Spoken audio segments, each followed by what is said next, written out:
Hello friends, welcome to my YouTube channel. आज हम इस वीडियो में जानेंगे पोर्ट सिक्योरिटी। पोर्ट को हम सिक्योर करते हैं कैसे। तो जैसे कि मान लीजिए, जैसे ये हमारा खुद का लैपटॉप है और हमने अपने ये स्विच पर इस पोर्ट से हमने कनेक्ट किया है। देखिए, अभी तो ये आपस में कम्युनिकेट कर पाएंगे हमने। तो यहाँ से देखिए सक्सेसफुल हो रहा है। यदि हम इस केबल को दूसरे लैपटॉप, कोई किसी और लैपटॉप का है जो हमारे लिए सिक्योर नहीं है, उससे उससे कनेक्ट किया जा रहा है और यहाँ से हम इसे पिंग कराते हैं तो देखिए सक्सेसफुल हो रहा है। तो इससे हमारे नेटवर्क हमारा इससे सिक्योर नहीं है। तो पोर्ट पर हम सिक्योर करने के लिए हमारे पास कुछ कमांड है जो स्विच पर हम चलाएंगे और हमारा जो ये नेटवर्क है वो सिक्योर हो सकता है, हमारा ये पोर्ट सिक्योर हो जाएगा। अनअथराइज यूजर्स यदि हमारे नेटवर्क में कनेक्ट करके कुछ हार्म करना चाहेंगे तो नहीं कर पाएंगे। तो चलिए इसे हम कैसे कर सकते हैं, आइए देखते हैं। तो हमने ये अपने रियल वाले लैपटॉप के फास्ट इथरनेट से कनेक्ट कर दिया है और यहाँ से आपको फिर स्विच पे जाना है और कमांड पे आना है।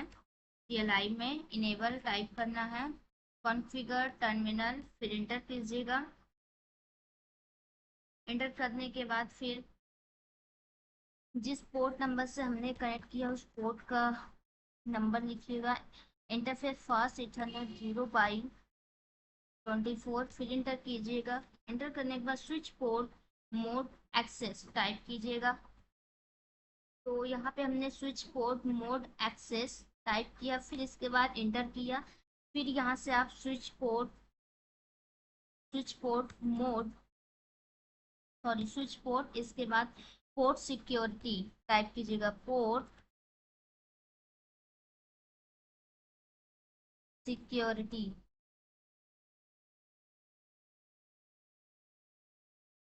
इसके बाद फिर से इंटर कीजिएगा और फिर इसके बाद मैक एड्रेस टाइप कीजिएगा,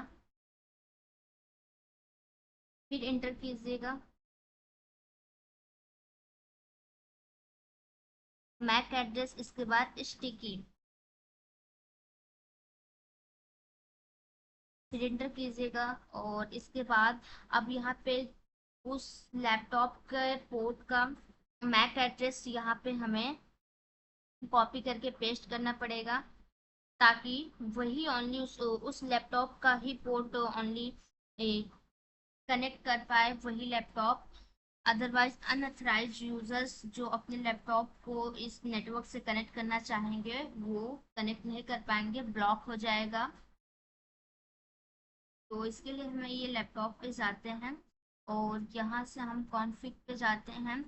यहाँ पे आपको फास्ट इथरनेट शो कर रहा होगा, फास्ट इथरनेट पे जाइएगा और ये मैक एड्रेस को कॉपी कर लीजिएगा। कॉपी कर लीजिएगा, इसके बाद फिर से आप स्विच पर जाइए। स्विच पर जाने के बाद ये यहाँ पे आप पेस्ट कर दीजिए, फिर इसके बाद एंटर कर लीजिए। तो अब यहाँ से हम एक बार फिर से पिंग करा कर देख लेते हैं, मैसेज को हम सेंड करते हैं ये इस पीसी से लेके ये लैपटॉप पे। तो देखिए सक्सेसफुल आ रहा है। पर इस ये जो अनअथराइज यूजर्स का लैपटॉप है इस पे हम देखिए कनेक्ट करते हैं और इसके बाद कुछ मैसेज को हम सेंड करते हैं ये इस क्लाइंट से यहाँ पर। तो ये देखिए रेड कलर का हो गया, ये ब्लॉक हो गया, फेल हो गया, ये पैकेट फेल हो गया। इसके बाद यदि यही फिर से हम अपने वाले खुद के लैपटॉप वाले पर कनेक्ट करेंगे तो भी ये ब्लॉक ही रहेगा, क्योंकि एक बार ये ब्लॉक कर चुका है, डिसेबल हो चुका है। यहाँ पे अब हम ये command run show interface fast Ethernet 0x24।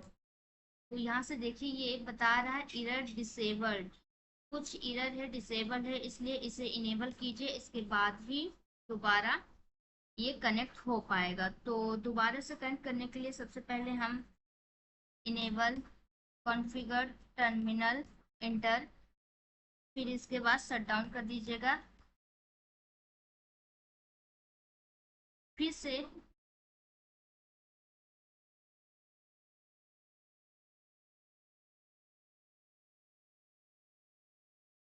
तो यहाँ पे अब हम यहाँ पे टाइप करेंगे इंटरफेस फास्ट इथरनेट 0/24, फिर इसके बाद इंटर कीजिएगा, फिर शट डाउन,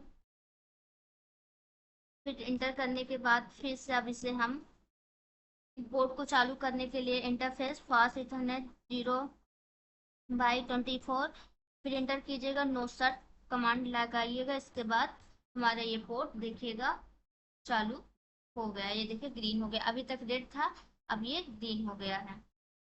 अब फिर से ये कम्युनिकेट कर पाएगा आपस में। देखिए यहाँ से हमने डाटा को भेजा, यहाँ पे ये देखिए सक्सेसफुल हो गया। इसके बाद अब फिर से इस केबल को हम कोई और पोर्ट पर, देखिए ये दूसरे वाले लैपटॉप पे लगाते हैं और यहाँ से हम डाटा को सेंड करते हैं, ये इस पीसी से लेके इस पीसी तक। तो देखिए ये रेड हो गया, ये ब्लॉक कर दिया है इस पोर्ट को। तो इससे हमारे पोर्ट जो हो वो सिक्योर हो सकता है।